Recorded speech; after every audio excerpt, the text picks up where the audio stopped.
नमस्कार, मैं डॉक्टर शालिनी राकेश। केंद्र में बैठी भाजपा सरकार आज अपने 7 साल पूरे कर चुकी है।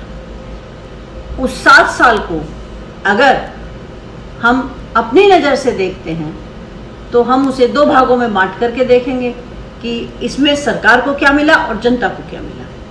सरकार को जो मिला उसकी बात देखें तो ऐसा लगता है कि हमने एक प्रधानमंत्री नहीं, हमने एक राजा चुना था। प्रधानमंत्री ने इस 7 साल के कार्यकाल में 682 यात्राएं की हैं, जिसमें से 202 चुनावी रैलियां भी शामिल हैं। प्रधानमंत्री की यात्राओं को अगर देखा जाए तो हर तीसरे दिन या 85 घंटे के बाद वो पीएमओ ऑफिस से बाहर थे। तो सबसे ज़्यादा हवाई यात्रा करने वाले प्रधानमंत्री नरेंद्र मोदी जी साबित हुए। इससे पहले किसी भी प्रधानमंत्री ने इतनी यात्राएं नहीं की हैं। और अगर प्रचार और प्रसार की बात देखी जाए तो इस सरकार ने अपने प्रचार और प्रसार पर बहुत जोर दिया है। 3 करोड़ प्रतिदिन का प्रचार प्रसार किया गया है और आज तक आरबीआई से पैसा लेने वाली यह सरकार नंबर 1 पर है। इससे ज्यादा पैसा पहले किसी भी सरकार ने नहीं दिया। तो ये तो हुई सरकार की बात। और जैसे आप सभी लोग जानते हैं कि प्रधानमंत्री यहीं तक नहीं रुके हैं, अभी सेंट्रल विस्ता प्रोजेक्ट बनाया जा रहा है, यानी कि वो उस घर में या उस संसद में संतुष्ट नहीं है। लोग बेशक भूखे मर रहे हैं, लेकिन उनके लिए नया संसद भवन, नया पीएम का महल बनाया जा रहा है। हवाई जहाज भी, पुराने हवाई जहाज से काम नहीं चला है, नए हवाई जहाज लिए गए हैं। और प्रधानमंत्री अपनी पोशाकों के भी काफी ज्यादा शौकीन हैं, ये सब हम लोग जानते हैं। इन सब बातों के बाद सांसदों का वेतन भी बढ़ा है, विधायकों का भी बढ़ा है, हर चीज उन्होंने अपने मन मुताबिक की है। उन्होंने जनता के बारे में कहीं कुछ भी नहीं सोचा गया है। अब अगर हम जनता की बात देखें, जनता को क्या मिला? जनता को मिला है ठेंगा। जनता को वास्तव में कुछ नहीं मिला है। हम आपको बताएंगे कि जनता को किस तरह से ठगा गया है। जब यह सरकार आई तो इन्होंने आते ही, अगर आप सभी को याद हो, तो इन्होंने काले धन का जिक्र किया था। इन्होंने कहा था कि हम काले धन को लेकर के आएंगे। आज तक काला धन वापिस आया? नहीं वापिस आया। इन्होंने कहा था कि पुरानी सरकारों ने नहीं बताया है, हम सारे के सारे काले धन वालों के नाम बताएंगे। क्या वो नाम बताए गए? नहीं बताए गए। इन्होंने 700 लोगों को नोटिस तो दिए थे, लेकिन इन्होंने जो नाम दिए वो बंद लिफाफे के अंदर सुप्रीम कोर्ट में दिए थे। जनता को आज तक नहीं पता चला। इन्होंने बड़े बड़े कदम उठाए। इन्होंने नोटबंदी की। नोटबंदी में यह कहा गया कि भ्रष्टाचार खत्म हो जाएगा और 1000 के नोट से भ्रष्टाचार होता है तो हम 2000 का नोट लाएंगे। आपको क्या लगता है कि भ्रष्टाचार खत्म हो गया है? नहीं, भ्रष्टाचार तो दोगुना हो गया है। क्योंकि ये तो हम सभी जानते हैं कि नोट जितना बड़ा होगा भ्रष्टाचार उतना ज्यादा होगा। क्या आतंकवाद खत्म हो गया? नहीं, आतंकवाद भी खत्म नहीं हुआ। फिर ये जीएसटी लेके आए और रात के 12 बजे, हमें याद है कि इन्होंने जश्न भी बनाया था जीएसटी को लाने का। ऐसा पहली बार हुआ था कि कोई नियम ला रहा है रात के 12 बजे और उसका जश्न मनाया जा रहा है, पटाखे फोड़े जा रहे हैं। जो ये कहते थे कि मैं देश नहीं बिकने दूंगा, उन्होंने तो देश बेचने के लिए ऐसा मालूम होता है जैसे सेल लगा रखी है। रेल, सेल, हवाई अड्डे, बंदरगाह, सब कुछ बेचा जा चुका है। और बेचा किसको गया है? अपने ही करीबियों को। इसमें फायदा, निजीकरण का फायदा बताते हैं। आप ही बताइए, क्या बिजली पहले सस्ती थी या अब सस्ती है? अब बिजली महंगी है। रेल जो गरीब आदमी की सवारी मानी जाती थी, वह भी इन्होंने अब प्राइवेट हाथों में दे दी है। जो प्लेटफॉर्म का टिकट पहले 2 रुपए का आया करता था, अब वो 30 रुपए का आता है। और एयरपोर्ट जो इन्होंने बेच दिए हैं, अगर आप वहां पर देखेंगे तो जो गाड़ी की पार्किंग के पैसे चार्ज किए जाते हैं वो पहले से दुगने तिगने हैं। इसमें जनता का फायदा क्या है? इसमें तो आपका ही फायदा है। आपने तो सारी चीजों को ये कह दिया कि इनमें फायदा नहीं है और वो लोगों ने खरीद ली, उनको आपने औने पौने दामों पर बेच दिया है और आपके दोस्त माला माल हो रहे हैं। इसीलिए तो भारत की जीडीपी आज एशिया में निचले स्थान पर पहुंची है, सिर्फ फिलीपींस ही उससे ऊपर है। और आपके जो दोस्त हैं, फर्स्ट नंबर पर अंबानी और सेकंड नंबर पर अडानी पहुंच गए हैं, क्योंकि आपने उनकी सहायता की है।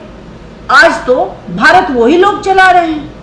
फिर जब देश के अंदर महामारी आई तो उस महामारी के अंदर भी जब कोरोना की पहली लहर आई थी तो आपने पीएम केयर फंड बनाया, जनता से ही आपने पैसे मांग लिए, जनता ने दिल खोल करके आपको पैसे दे भी दिए। उसके बाद आपने जब दूसरी वेव आई तो जनता ने फिर अपने आप को ठगा हुआ महसूस किया, क्योंकि जो उन्होंने पैसे दिए थे आपको और आपने पीएम केयर फंड पे बड़ी बड़ी बातें की थी, आपने 20 लाख करोड़ का पैकेज दिया था, लेकिन अस्पताल तो पहले के जैसे ही थे, जैसे पहले थे वैसे के वैसे ही थे। उसके अंदर तो कोई भी सुविधाएं नहीं बढ़ी थी। सरकारी अस्पतालों में की जो गिनती है उसमें कोई बहुत बड़ा उछाल नहीं आ गया था।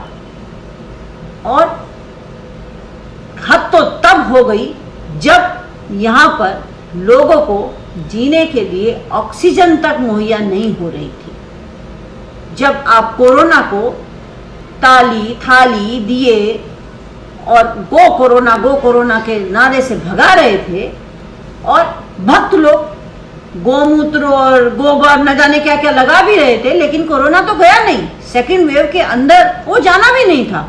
सेकेंड वेव के अंदर जब लोगों धड़ाधड़ मरने लगे तो आप आंकड़े छुपाते हुए नजर आए। अरे कम से कम मरने वालों का सही आंकड़ा तो बता दीजिए। आप तो खुद को गंगा का बेटा कहते थे, आप तो ये कहते थे कि मैं तो गंगा का बेटा हूं, मुझे गंगा ने बुलाया है और मैं तो नमामि गंगे के नाम से बड़ा स्वच्छता अभियान चला रहा हूं। क्या हुआ उस गंगा की सफाई योजना का? उसमें भी पैसे खा लिए गए। क्या गंगा साफ हो गई? नहीं। 2-3 दिन पहले हमने टीवी पर देखा कि गंगा का तो पानी भी हरा हो गया है। ऐसा पानी तो गंगा का वहां पर कभी पुजारियों ने देखा भी नहीं है। गंगा तो और ज्यादा दूषित हो चुकी है। लेकिन आपको क्या, आप तो चुनाव जीत गए, आप तो दोबारा से गद्दी पर बैठ गए हैं, इससे आपको कोई फर्क नहीं पड़ता। गंगा के किनारे जब हिंदुओं की शव दफनाए गए तो अब आपने ये कह दिया कि नहीं ऐसा तो पहले से भी होता है, लेकिन इतनी बड़ी संख्या में नहीं, ऐसा पहले कभी नहीं हुआ। अरे अंतिम संस्कार के लिए लोगों के पास लकड़ियां तक नहीं थी, इससे बुरी और क्या हालत होगी देश की। लोग मर रहे थे, लोगों के पास ऑक्सीजन नहीं थी, लोगों को इलाज नहीं था, लोगों को बेड नहीं था, वो इलाज के अभाव में मर गए। वो लोग भी बेड नहीं प्राप्त कर पाए जिन्होंने कम से कम पीएम केयर फंड के अंदर 2.5 लाख रुपए का अनुदान दिया था। उसके बाद फिर आपने बड़े जोर शोर से बोल दिया कि हमने तो पीएम केयर फंड के अंदर पीएम ने वेंटिलेटर दान किए, और वो वेंटिलेटर, उन वेंटिलेटर की तो कलई खुल गई जब यह पता चला कि ये वेंटिलेटर तो नकली हैं, ये वेंटिलेटर तो काम करते ही नहीं है, ये तो खराब। वेंटिलेटर बनाने का जो ठेका है वो किसको दिया गया? वेंटिलेटर बनाने का जो ठेका है वो आपके उस दोस्त को दिया गया जिसने आपको मोदी लिखा हुआ सूट दिया था जब ओबामा आपसे मिलने के लिए आए थे। तो उन्होंने तो ये करना ही था, वो तो ये करते ही, क्योंकि उनकी जान थोड़ी ही जानी थी। जान किसकी जानी थी? हिंदुस्तान के लोगों की। उन वेंटिलेटर के अंदर जो ऑक्सीजन फ्लो होता है वो कभी भी बढ़ जाता है, कभी भी घट जाता है। डॉक्टरों ने उसे यूज करने से ही मना कर दिया। लेकिन आपकी इमेज खराब नहीं होनी चाहिए, इसीलिए आपने जो गंगा किनारे शव दफनाए गए थे, आंधी आई और बालू उड़ने लगा तो उनके ऊपर से चादरें तक उतार ली गई। अरे शवों के ऊपर से चादर उतारने वाली सरकार, ऐसी सरकार हमने पहले नहीं देखी थी। लेकिन इसमें गलती आपकी बिल्कुल भी नहीं है। यह तो ठीक है कि बस्तियां जलाई गई, लेकिन सवाल तो यह उठता है कि बस्तियां जलाई किसने? माचिस किसने दी थी हाथ में? अरे माचिस तो जनता नहीं दी थी। तो भुगतना तो इन्हीं को था, क्योंकि हिंदू मुस्लिम का एजेंडा आप लेकर के चले। आप तो मुस्लिम विरोधी बातें करते रहे। आपको हिंदू राष्ट्र थोड़ी बनाना था, आपको तो मुस्लिम विरोधी राष्ट्र बनाना था। जो घोटाले करे उसको आप कुछ नहीं कहते हैं। गरीब आदमी का एक सहारा होता है बैंक। बैंकों के अंदर वो अपनी जीवन भर की पूंजी रखता है, लेकिन आपने उसके साथ क्या किया? बैंकों से अपने करीबियों को आपने बड़े बड़े लोन दिलवाए और वो लेकर के भाग गए और आपने उसको माफ करवा दिया, क्योंकि आपके बाप का क्या जाता है? जनता के टैक्स का पैसा है, जनता भुगतेगी अपने आप। विश्व में सबसे ज्यादा जो पैसा नहीं लौटाया गया है उसमें भी भारत नंबर 1 पर है।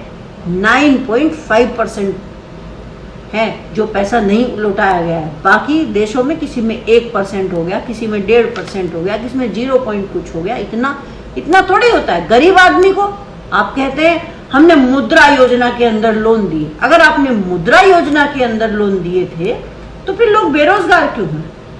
फिर आपको पूछना चाहिए था कि हमने मुद्रा योजना के अंतर्गत जो लोन दिए हैं तो लोगों ने उसका क्या किया। आज बेरोजगारी चरम पर है।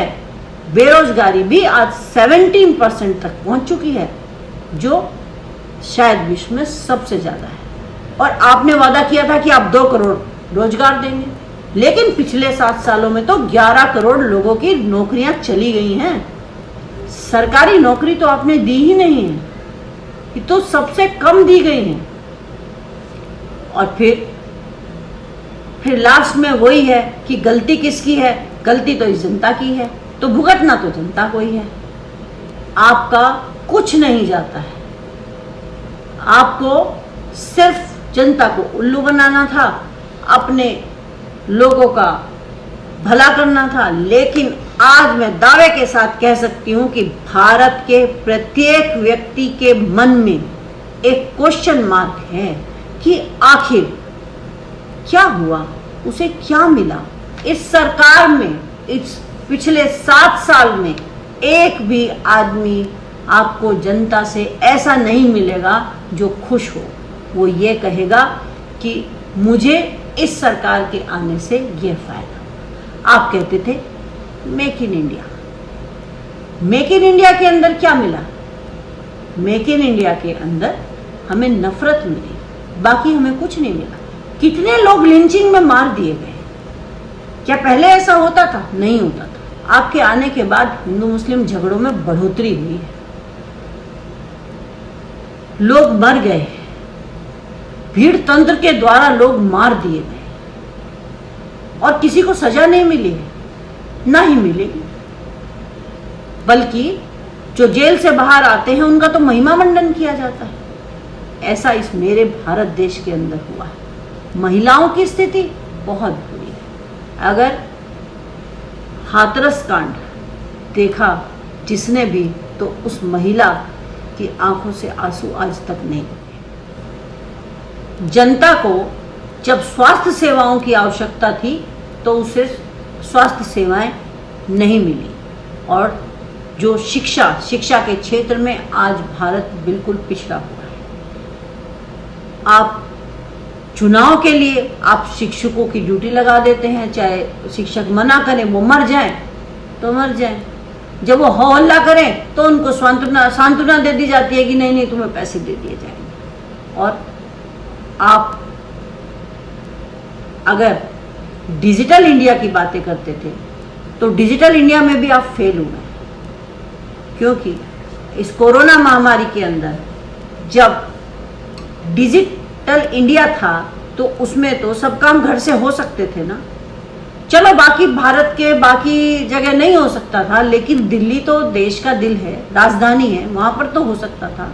सेंट्रल सेक्रेटरीट के अंदर 53 कर्मचारियों की मौत, ये क्या दिखाती है? सेंट्रल सेक्रेटरीट के अंदर वो लोग काम करते हैं जो मंत्रियों के लिए, सांसदों के लिए काम करते हैं, वो लोग होते हैं वहां पर।